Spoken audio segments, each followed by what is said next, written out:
Gledate Gorenjska poročila na GIF TV. Spoštovane novinarke in novinarji ter ostali predstavniki medijev, lepo pozdravljeni na novinarski konferenci po 26. redni seji vlade. Na današnji seji je vlada med drugim začela z obravnavo predloga zakona o pomoči gospodarstvu za omilitev posledic energetske krize ter sprejela predlog zakona o nujnem posredovanju za obravnavo visokih cen energije. Podrobneje o obeh predlogih zakonov minister za gospodarski razvoj in tehnologijo Matjaž Han, pozneje se nam bo pridružil še minister za infrastrukturo Bojan Kumer. Žal pa opravičujem ministra Mesca, ki je moral iti na Brdo zaradi drugih obveznosti. Izvolite, minister.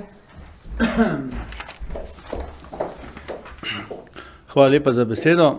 Spoštovani, najprej naj na začetku povem, da smo proti koncu zahtevnega obdobja, glede na to, da smo danes obravnavali zakon o pomoči gospodarstvu za omilitev posledic energetske krize in moram reči, da se bi tle rad seveda zahvalil vsem, ki so sodelovali pri pisanju tega pomembnega zakona, predvsem vsem združenjem gospodarstva, ki so pomagali v teh 5 mesecih in upam, da smo prišli do zakona, ki bo resnično naslednjo leto gospodarstvu pomagal pri na nek način ublažitvi energetske krize.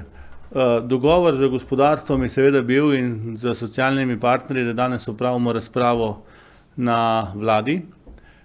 Jutri gremo in potem točko prekinemo, jutri gremo na ekonomsko-socialni svet, predstavimo zakon tudi koaliciji oziroma v parlamentu in potem ga v ponedeljek na dopisni seji zakon sprejmemo in gremo v državni zbor na redno decembrsko sejo in da zakon potem začne veljati s 1.1. v naslednjem letu. Zdaj, kaj bi radi s tem zakonom naredili? Prvo bi radi vzpostavili konkurenčne cene energentov, ki imajo podobna podjetja v Evropi. Drugič, kar je zelo pomembno za naše gospodarstvo, bi radi omogočili predvidljivo, čim bolj stabilno okolje za naše slovensko gospodarstvo. Zdaj, seveda težko je ocenjevati do številke natančno, koliko bo ta ukrep stal, vendar ocena našega ministrstva je, da bi ta ukrep stal cirka 1.200 evrov, to kar imamo tudi za naslednjo leto v rezervi v proračunu. Govorimo o cirka 850 milijonov za gospodarstvo, potem imamo še v tem našem interventnem zakonu tudi ukrep za ohranjanje delovnih mest, ki bi stal 100 milijonov in pomembno tudi imamo ukrep za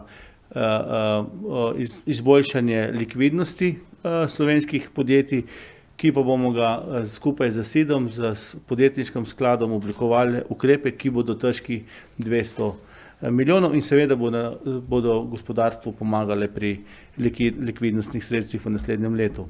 Zdaj pa naslonili smo se seveda na ukrep, ki je pripravljen na podlagi novega začasnega kriznega okvirja pomoči Evropske komisije, ki je, vam moram reči, upoštevala marsikatere slovenske predloge, ki smo jih imeli ministri v zadnjih mesecih na usklajevanju z komisarji.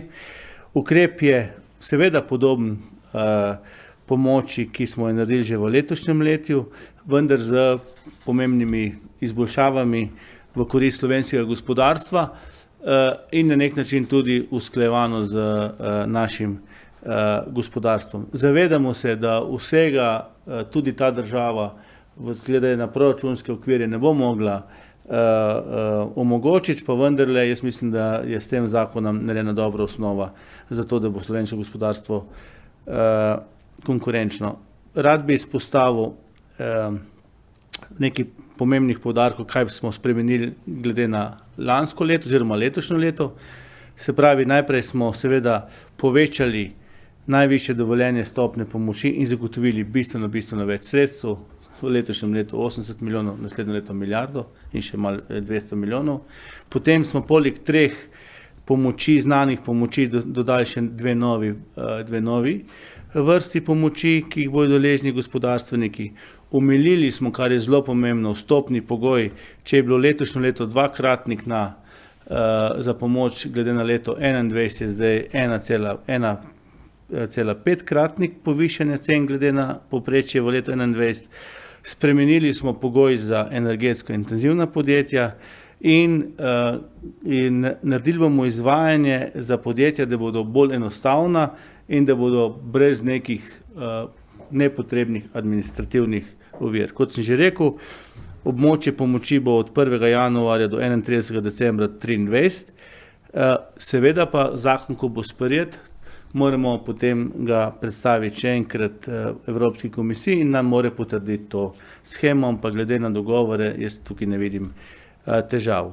Upravičenci so isti kot že v letošnjem letu, se pravi gospodarske družbe, zadruge, društva in zavodi, gospodarska interesna združenja, zbornice in tudi sindikati, predvsem tisti, ki upravljajo gospodarsko dejavnost. To je ključno.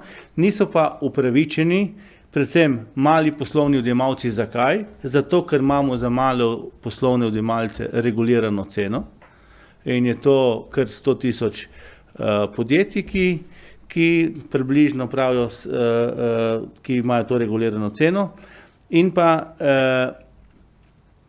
tisti, ki se ukvarjajo s financami in pa z zavarovalništvom, tudi ti niso upravičeni do teh sredstev. Se pravi, zdaj na kratko, mi bomo upravičeni stroške sofinanciramo 40 do 80% stroškom nad 1,5-kratnikom dviga cene elektrike. Skupna najvišja dovoljena pomoč je od 2 milijona evrov leto za upravičena pri enostavni pomoči in pa do 150 milijonov evrov pri posebni pomoči za podjetja v posebnih pogojih. To so, ne vem, pri nam rečemo takšno podjetje Talum, nekatere papirnice in tako naprej, ampak naša ocena je, da ta do 150 milijonov evrov, mislim, da ga celo v Sloveniji tazga podjetja ni, ki bi ga subvencionirali na takšen način, ampak pač je to v shemi. Kar je tudi omejili, pa smo tudi najvišjo možno zgornjo ceno za enoto energenta v letu 2023, ki ga seveda upravičenec lahko uveljavlja.